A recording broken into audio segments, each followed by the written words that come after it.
একটা Google form থেকে কিভাবে ভারতের সবচেয়ে ভাইরাল রাজনৈতিক আন্দোলন। একটা গুগল ফর্ম, হ্যাঁ ঠিকই শুনছেন। কোনো বড় রাজনৈতিক নেতা নয়, কোনো বিশাল দল নয়, কোনো কোটি টাকার ক্যাম্পেইন নয়, শুধুমাত্র একটি গুগল ফর্ম, একটি ইনস্টাগ্রাম পেজ আর হাজার হাজার ক্ষুদ্র যুবকের সমর্থন। আর সেখান থেকেই জন্ম নেয় ককরোচ জনতা পার্টি বা সিজেপি। মাত্র কয়েক সপ্তাহের মধ্যে এই সংগঠন ভারতের সবচেয়ে আলোচিত যুব আন্দোলনগুলোর একটিতে পরিণত হয়। কিন্তু প্রশ্ন হলো, ককরোচ জনতা পার্টি আসলে কি? কে এই অভিজিৎ দীপকে? কেন তারা নিজেদের ককরোচ বলে? আর ভবিষ্যতে কি সত্যি এটি ভারতের রাজনৈতিক শক্তিতে পরিণত হতে পারে? চলুন আজ পুরো গল্পটা শুরু থেকে জানি। অভিজিৎ দীপকে কে? এই গল্পের কেন্দ্রবিন্দুতে আছেন একজন তরুণ যুবক, নাম অভিজিৎ দীপকে। তিনি মহারাষ্ট্রের বাসিন্দা। পুনেতে সাংবাদিকতা নিয়ে পড়াশোনা করেন। পরে আমেরিকার বোস্টন ইউনিভার্সিটিতে পাবলিক রিলেশনস এবং পলিটিক্যাল কমিউনিকেশন নিয়ে উচ্চশিক্ষা গ্রহণ করেন। ছাত্রজীবন থেকেই তিনি রাজনৈতিক যোগাযোগ এবং সোশ্যাল মিডিয়া ক্যাম্পেইনের সঙ্গে যুক্ত ছিলেন। বিভিন্ন রিপোর্ট অনুযায়ী তিনি আগে রাজনৈতিক দলের সোশ্যাল মিডিয়া টিমের সঙ্গে কাজও করেছেন। তবে তখনও কেউ জানত না, কয়েক মাসের মধ্যেই তিনি ভারতের লাখো লাখো যুবকের পরিচিত মুখ হয়ে উঠবেন। ককরোচ নামটা এলো কোথা থেকে? 2026 সালের মে মাস। দেশ জুড়ে বেকারত্ব, চাকরির সংকট, পরীক্ষার প্রশ্ন ফাঁস, নিয়োগে বিলম্ব, এইসব ইস্যু নিয়ে যুব সমাজের মধ্যে ব্যাপক ক্ষোভ ছিল।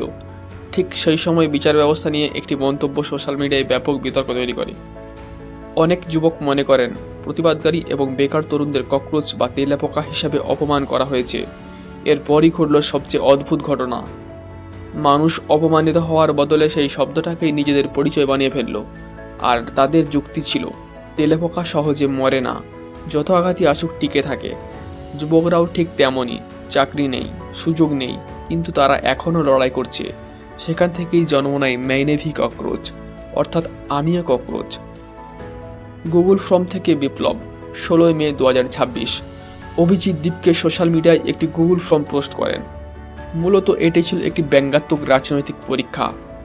তিনি দেখতে চেয়েছিলেন কতজন মানুষ এই আইডিয়ার সঙ্গে যুক্ত হতে চায়। কিন্তু তারপর যা হলো তা তিনি নিজেও কল্পনা করেননি। কয়েক ঘন্টার মধ্যেই হাজার হাজার মানুষ ফর্ম পূরণ করে।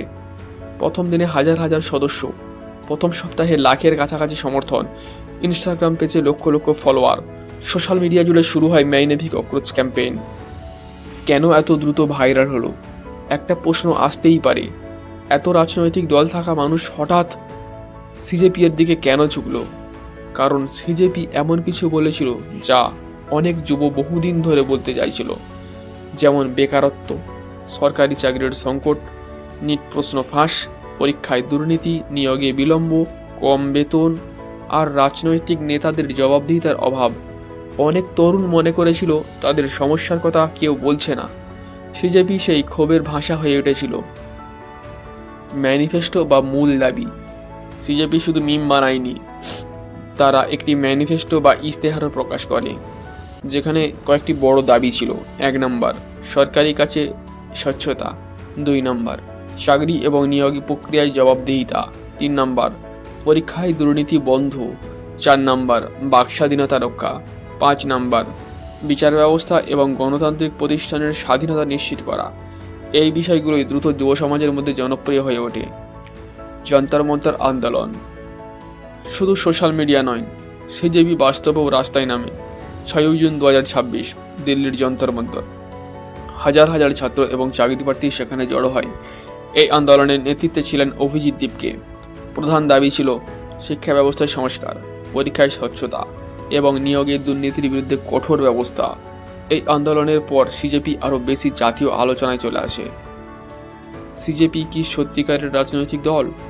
এখানে একটা গুরুত্বপূর্ণ বিষয় আছে। অনেকেই মনে করেন ককরোচ জনতা পার্টি একটি নিবন্ধিত রাজনৈতিক দল, কিন্তু বাস্তবতা হলো বর্তমানে এটি ভারতের নির্বাচন কমিশনের নিবন্ধিত জাতীয় রাজনৈতিক দল নয়। অর্থাৎ আইনগতভাবে এটি এখনও একটি রাজনৈতিক আন্দোলন বা সংগঠন।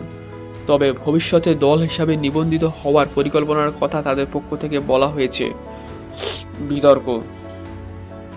যে কোনো জনপ্রিয় আন্দোলনের মতো সিজেপিকে ঘিরেও বিতর্ক রয়েছে। সমালোচকদের একাংশ মনে করেন এটি অতিরিক্ত সোশ্যাল মিডিয়া নির্ভর, আবার কেউ কেউ মনে করেন এটি প্রকৃত রাজনৈতিক বিকল্প নয়।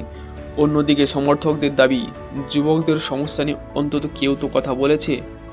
এই বিতর্কই আজ সিজেপিকে আরও বেশি আলোচনায় রেখেছে। একটি গুগল ফর্ম, একটি ভাইরাল স্লোগান আর লাখো লাখো ক্ষুব্ধ যুবকের সমর্থন, এই তিনটি জিনিস মিলেই জন্ম দিয়েছে ককরোচ জনতা পার্টিকে। এটি ভবিষ্যতে ভারতের বড় রাজনৈতিক শক্তিতে পরিণত হবে কিনা সেটা সময় বলবে। তবে একটা বিষয় নিশ্চিত, 2026 সালে ভারতের যুব আন্দোলনের ইতিহাসে ককরোচ জনতা পার্টি একটি আলোচিত নাম হয়ে থাকবে। আপনার কি মনে হয়, সিজেপি কি ভবিষ্যতে সত্যিই রাজনৈতিক দল হিসেবে উঠে আসতে পারবে, নাকি এটা শুধু একটা সাময়িক সোশ্যাল মিডিয়া ট্রেন্ড? কমেন্টে অবশ্যই আপনার মতামত জানান। ভিডিওটি ভালো লাগলে লাইক, শেয়ার, কমেন্ট, সাবস্ক্রাইব এবং ফেসবুক পেজ থেকে দেখলে অবশ্যই ফলো করবেন। ধন্যবাদ।